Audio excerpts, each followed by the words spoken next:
In the Campaign 2016 segment tonight, the first presidential debate. We are just 6 days away from that big event, and both campaigns are in their final sprints for preparation. The stakes obviously could not be higher, especially given the recent tightening in the polls. And the person getting a lot of credit for Donald Trump's gains is campaign manager Kellyanne Conway. Even the left is reluctantly giving her praise, such as during an interview she did with Bill Maher on Friday. Now you're perhaps the most important person in the world because you seem to be the only person who's been able to tame Donald Trump. Many have tried, but only you were able to pull that sword out of the stone. Joining us now from Trump campaign headquarters in New York, Kellyanne Conway. So what is it? You're pulling the sword from the stone, Kellyanne. No, it's very nice of Bill Maher and you, Bret Baier, to say that. But let me repeat to you what I said to Bill Maher on his show, which is, it's Donald Trump who deserves all of the credit. This is his campaign. This is his movement. He's the guy on the plane every day taking the case right to the people.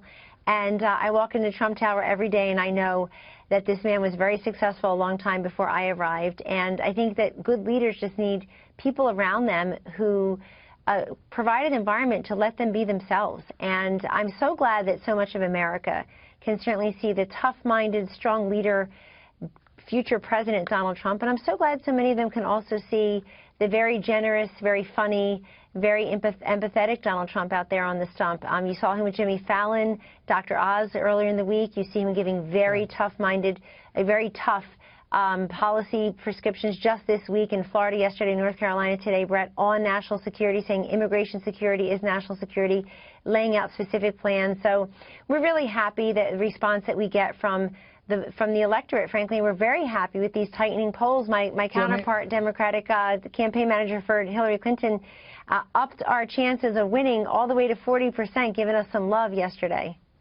Let me ask you about debate preps, because we are 6 days away, and we've heard a little bit from the candidate himself about this, but specifically what is happening. We see him on the trail. We see him at these events. He kind of jabbed Hillary Clinton on Twitter today for being off the trail and working on debate prep.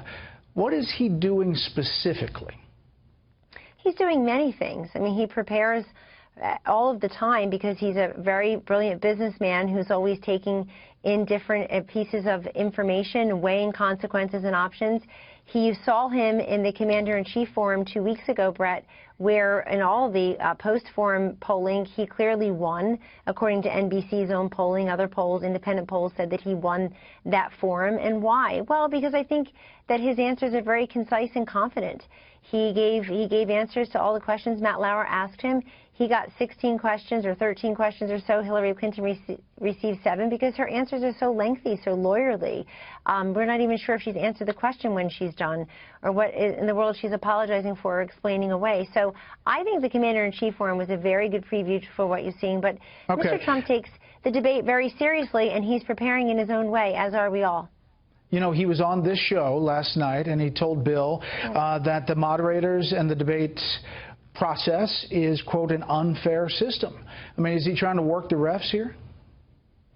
Well, we think that perhaps the refs are being worked after Matt Lauer was taken to the woodshed, apparently by his colleagues, but certainly by his colleagues in the broader mainstream media. I was shocked that they would blame Matt Lauer as if he's the one who set up a private email server in a closet, as if he's the one who said, I'm dead broke leaving the White House, and turned around and is worth $250 million somehow, not taking a company public, not hitting the Powerball, just having a foundation set up and being the Secretary of State and giving speaking speeches. So what we do, you know, he watches TV, we all do, and we see the way we're treated routinely by other journalists and other cable stations.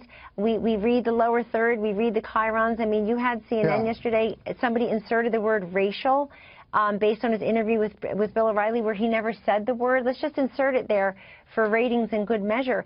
So we certainly hope that he'll be treated fairly, and if the questions are fair and people and the voters are respected, Bret, with questions about issues that they tell pollsters, including Fox News' own pollsters, what they care about, what they expect from and deserve from these two candidates, and I think it'll be a great debate.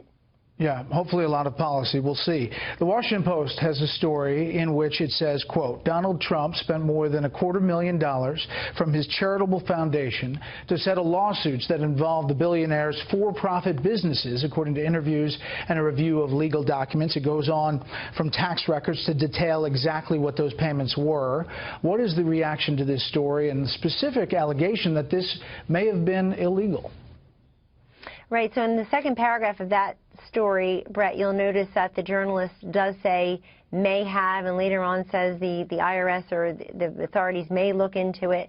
So there's a lot of speculation and conditional language there. I would just point out very quickly for the viewers that in the one case, Mr. Trump was being fined on a daily basis by either the county or city of Palm Beach, Florida, because he dared to want to raise the American flag at about 80 feet. Way past what the limit was.